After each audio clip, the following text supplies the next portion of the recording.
Ya, bertemu lagi dengan saya Elvana Primastia. Kali ini kita akan membahas mengenai bagaimana sebuah masyarakat yang sebetulnya sadar namun tidak memiliki kekuasaan untuk membuat kesadaran bersama. Ya, mungkin sebagian orang saat ini sudah paham ya mengenai perubahan iklim.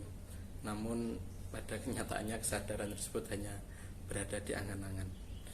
Ya, bagaimana lagi kita sebagai satuan sel terkecil dari sebuah manusia yang tinggal di bumi ini, kita mungkin kayak semacam tidak memiliki rasa memiliki lah. Ini menjadi sebuah kunci utama bagaimana perubahan iklim itu sebetulnya adalah tindakan dari setiap apa yang kita lakukan. Bahkan apabila kita lihat lagi dari awal kita menjadi manusia itu selalu memiliki tujuan yang sebetulnya untuk menjadi pemimpin di bumi. Namun pada kenyataannya dari apa yang telah dimiliki manusia, dari pemikiran maupun dari tindakan yang telah dipikirkan tersebut justru semakin mempengaruhi kerusakan di lingkungan. Kita lihat, tidak usah jauh-jauh, kita lihat ya, coba kalian lihat makanan yang ada di piring kalian, di tempat makan kalian ya. Kita lihat bagaimana makanan tersebut diproduksi. Mereka diproduksi semisal nasi pecel ya, misal mereka diproduksi menggunakan bibit dari hasil rekayasa genetika. Hal ini mungkin tidak berpengaruh, namun secara alami ini justru akan menghasilkan semacam kesedikit atau berkurangnya plasma nutfah atau semacam jenis-jenis tanaman yang sebetulnya alami tapi tidak begitu yang kita harapkan. Itu juga termasuk merusak lingkungan. Yang kedua, kita lihat bagaimana kalian melihat petani ya menggunakan pupuk. Pupuk berasal dari mana? Pupuk juga berasal dari alam. Hal ini juga merusak alam. Setelah itu masa produksi padi menjadi beras. Ini merupakan sektor yang sangat panjang sekali, menggunakan transportasi, menggunakan alat giling, mungkin menggunakan solar maupun listrik. Dari sini juga menghasilkan kerusakan yang sebetulnya sangat besar sekali.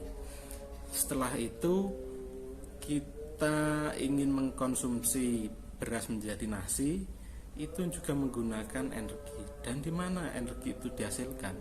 Mereka dihasilkan dari turbin-turbin maupun generator yang ada di pembangkit listrik batu bara maupun pembangkit listrik lain-lainnya, yang itu sebetulnya juga merusak lingkungan. Namun pada kenyataannya orang-orang yang peduli iklim itu sebetulnya kayak semacam bagaimana ya, tidak menyadari bagaimana siklus tersebut sudah menjadi sebuah kebiasaan, sebuah habitus, sebuah rantai yang tidak bisa diputuskan. Jika kita memang ingin itu berubah, maka sebetulnya kita harus mengurangi ataupun merubah sifat-sifat yang menjadi kebiasaan manusia tersebut.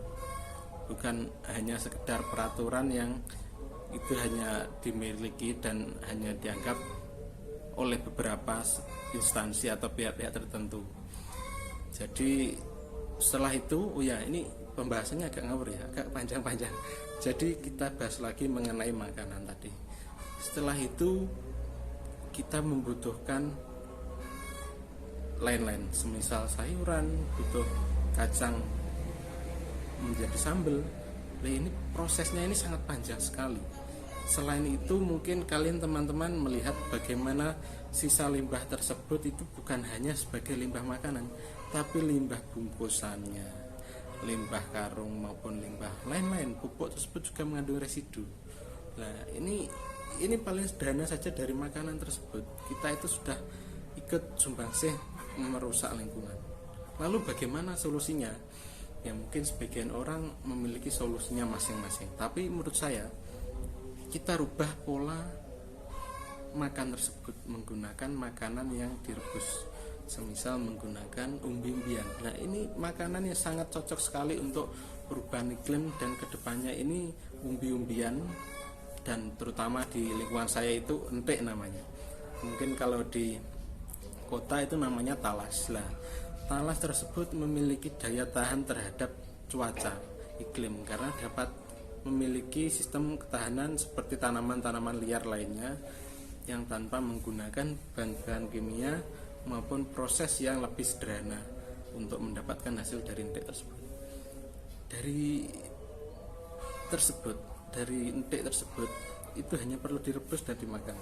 Mungkin pada awalnya itu manusia atau orang-orang itu akan merasa tidak kenyang, namun suatu kebiasaan itu akan menghasilkan perubahan jika kita merubah loh ya.